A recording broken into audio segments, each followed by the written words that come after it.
Bonjour et bienvenue à un nouveau vidéo sur la vraie vérité sur la société Watchtower. Aujourd'hui, je vais revenir sur le sujet de la pédophilie dans la société Watchtower. C'est un sujet que j'ai déjà couvert avec pas mal de détails dans une vidéo antécédent. Il va y avoir un lien juste en haut de l'écran qui va être posté là. Vous pouvez aller voir cette vidéo-là pour plus d'informations. Je ne veux pas nécessairement revenir sur tous ces détails-là, mais je veux aborder la question sous un angle très intéressant que j'ai découvert récemment. Alors, il y a eu une entrevue sur le canal de Lloyd Evans, de qui je vous ai déjà parlé, qui est un activiste anti-Watchtower anglophone. Et puis, il a eu une entrevue avec des ex-membres du Bethel de New York, de Patterson en particulier, qui étaient maintenant sortis de la religion et partageaient leurs expériences dans cette secte. Et les entrevues comme telles sont intéressantes, mais un de ces ex-Bethelites, le Bethel, en passant, ce sont les bureaux centrales de l'organisation Watchtower dans différents pays. Alors, il y en a un au Canada, il y en a un en France, il y en a un aux États-Unis, etc. Ils appellent ça des Bethel. Bon. Alors, ce membre du Bethel, qui est un ancien membre du Bethel, un ancien témoin de Jéhovah, travaillait dans le département informatique à Patterson, dans l'État de New York, lorsqu'il était au Bethel. Et, excusez-moi, dans son entrevue, il raconte plusieurs petites anecdotes, mais il y en a une en particulier qui a attiré mon attention. C'est au sujet de quelque chose qui s'est produit par rapport au scandale de la pédophilie dans la société Watchtower.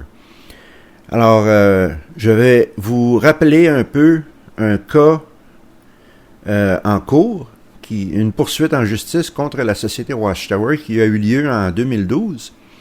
C'est un jeune homme qui s'appelait Lopez qui a poursuivi la société Watchtower parce que lui, il s'est fait abuser pendant de nombreuses années lorsqu'il était un petit garçon par un ancien dans la congrégation. Ça l'a été caché. Pour les détails de ce cas, encore une fois, je mets le lien du vidéo sur les poursuites en justice. Vous pouvez aller voir les détails de cela. Mais entre autres, ce cas est intéressant parce que la société Watchtower ont été forcés d'admettre qu'ils avaient une liste de pédophiles, soit qui ont été accusés en cours et qui ont été en prison ou qui n'ont jamais été poursuivis en justice, c'est-à-dire en cours criminel, mais ils ont cette liste à quelque part dans les bureaux de la société Watchtower. Alors, ça, c'était en 2012. Et comme vous le savez tous, dans mon vidéo sur la Commission royale australienne pour l'enquête sur les cas de pédophilie dans le pays, cette liste a été produite par la société Watchtower en Australie, une liste qui datait de 1950 jusqu'à 2015, où il y avait 1006 noms de pédophiles. Aucun d'entre eux n'avait été rapporté à la police ou aux autorités. Et bien entendu, ça c'est 1006 pédophiles, mais combien de victimes avaient chacun de ces pédophiles-là? Dans beaucoup de cas, plus qu'une. Alors, vous imaginez un peu le désastre total, le traumatisme pour des milliers et des milliers de jeunes enfants. Alors, si en Australie, il y en avait 1000, l'Australie a une population relativement petite comparée aux États-Unis ou à l'Europe au complet, etc. Alors, imaginez les listes de noms qu'il y a dans d'autres filiales de la société Watchtower, en particulier le bureau mondial à Warwick, aux États-Unis, le quartier général de la société Watchtower, où tous les noms sont gardés. Ça vous donne une idée de l'étendue du problème, l'étendue du camouflage perpétrés par Watchtower.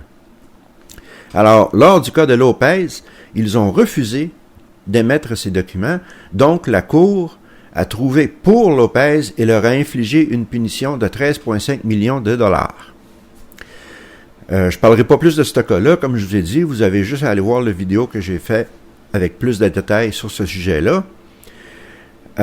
Donc, maintenant on arrive à qu'est-ce qui s'est passé à Patterson.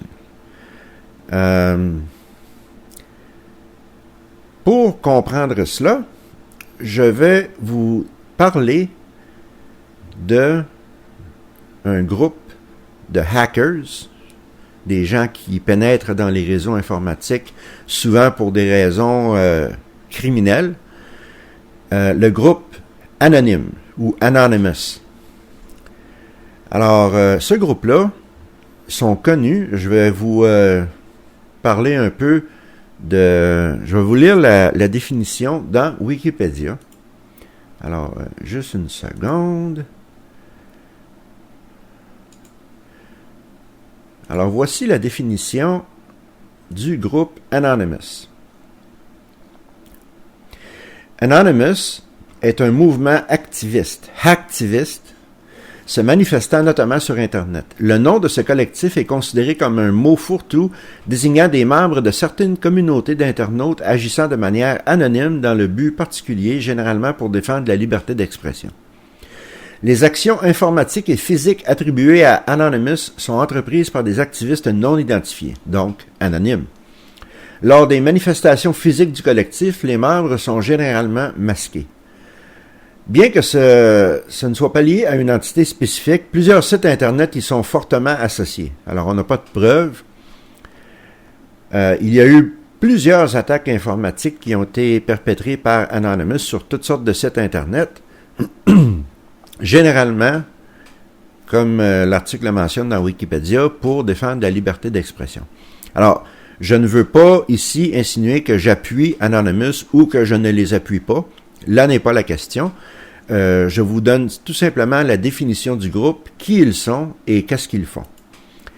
Alors, en 2012, Anonymous ont fait une vidéo YouTube où ils déclaraient leur intention d'entrer dans les fichiers de la Watchtower pour exposer la liste de pédophiles au grand jour. Alors, comme n'importe quelle autre grande corporation ou grande entreprise, Watchtower s'était déjà mise à jour, dans le sens que tous les documents en papier avaient été scannés, avaient été convertis en fichiers informatiques et étaient dans une base de données électronique dans les bureaux, en particulier à Patterson, qui est le centre informatique de la société Watchtower dans l'État de New York, là où cet ex-Bethelite travaillait. Il s'appelait Brandon Fickett. Alors, il mentionne dans l'entrevue avec Lloyd Evans que le Bethel dépend des ordinateurs. Tous les postes sont reliés, il y a un serveur central. Mais lorsque cette menace est apparue, on a donné carte blanche au département informatique pour fermer n'importe quel réseau, donc, en d'autres mots, paralyser le Bethel de Patterson et de Warwick pour remédier à la situation, pour empêcher Anonymous de pénétrer dans le site, dans les données de Watchtower. C'était le branle-bas de combat. Dans cette entrevue avec d'autres ex-Bethelites, on ne fait qu'une mention passagère de cet incident. Je vais tout de même mettre un lien aux vidéos en bas de la description. Et puis, avec les minutes du vidéo qui parle de cet incident. Vous pouvez bien entendu regarder les entrevues au complet. Je vous rappelle qu'elles sont en anglais, malheureusement. Mais si vous êtes capable de comprendre l'anglais, l'entrevue au complet dure à peu près, je crois que c'est 1 heure, avec 2 ex-Bethelites. Et la partie qui nous intéresse dure à peu près 8 minutes, si je me souviens bien. Mais l'entrevue est intéressante au complet, alors vous pouvez la regarder et en profiter. Mais plus tard, une couple d'années plus tard, Brandon Fickett a eu une autre entrevue avec Lloyd Evans, cette fois-ci seulement lui, et ils ont parlé beaucoup plus en détail de cet incident. Alors, qu'est-ce qui s'est passé? Eh bien, en 2012, comme je vous dis, c'était le branle-bas de combat à la société Watchtower à cause de la menace d'Anonymous de pénétrer dans leur réseau et de mettre la liste des pédophiles au grand jour. Alors, qu'est-ce qui s'est passé? Brandon nous mentionne qu'il y a eu des gens qui sont arrivés de Brooklyn. À l'époque, Warwick n'avait pas encore été construit. Le quartier général était encore à Brooklyn, dans la ville de New York. Ils sont venus avec de l'équipement, ce qui était très inhabituel. Habituellement, le quartier général informatique à Patterson était géré par les gens qui étaient là. S'il y avait de l'équipement à acheter, ils demandaient la permission à Brooklyn et Brooklyn disait oui ou non, mais personne ne venait physiquement se déplacer à Patterson pour constater la situation. C'était tout fait par courriel ou par téléphone, ainsi de suite. Mais dans ce cas-ci, il y a des experts en informatique de Brooklyn qui sont venus à Patterson avec de l'équipement en main. Ils ont mis un nouveau serveur. Ils ont installé l'équipement eux-mêmes dans un endroit différent dans la salle où étaient tous les serveurs. Je ne sais pas si vous avez déjà vu des serveurs informatiques, c'est quand même assez grand. C'est comme des tablettes. Et puis, ils ont mis une nouvelle tablette avec plusieurs gros serveurs là-dedans, avec des dispositifs de sécurité beaucoup plus forts, avec des caméras qui visaient directement, des caméras en circuit fermé qui regardaient 24 heures sur 24 ces serveurs-là en particulier. Il y avait des câbles indépendants de circuit fermé qui partaient de ce serveur-là et allaient dans quelques bureaux du centre de Patterson, en particulier le département légal de la Watchtower à Patterson. Ces gens-là avaient 2 ordinateurs. Ils avaient un ordinateur pour les choses habituelles, la gestion du Bethel, normal, et un autre ordinateur qui était relié strictement à ce serveur-là en circuit fermé. Alors, ça donne une idée que la société Watchtower était en mode panique. Ils voulaient absolument camoufler cette liste de noms. C'était tout très secret. C'était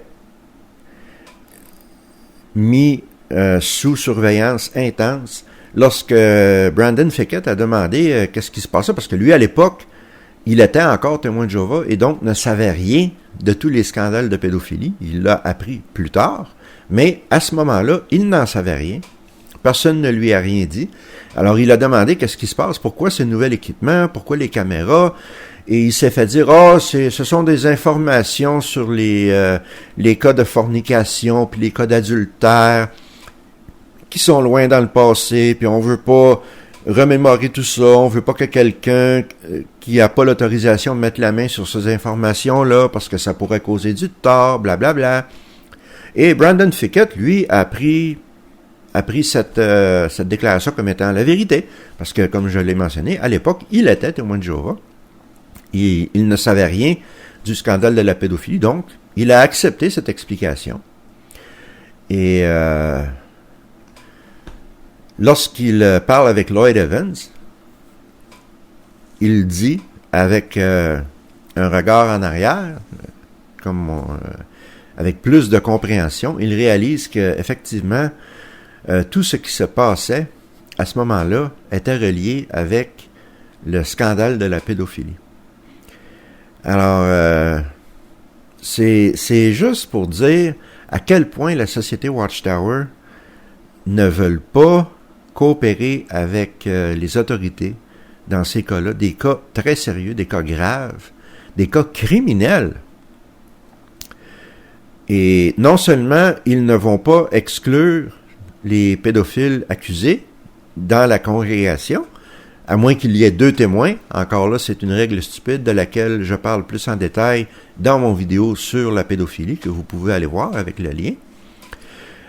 Mais en plus, ils les camouflent, ils font une liste, mais on n'en parle pas aux congrégations, on n'en parle pas aux membres ordinaires de la congrégation, c'est seulement quelques anciens qui sont au courant.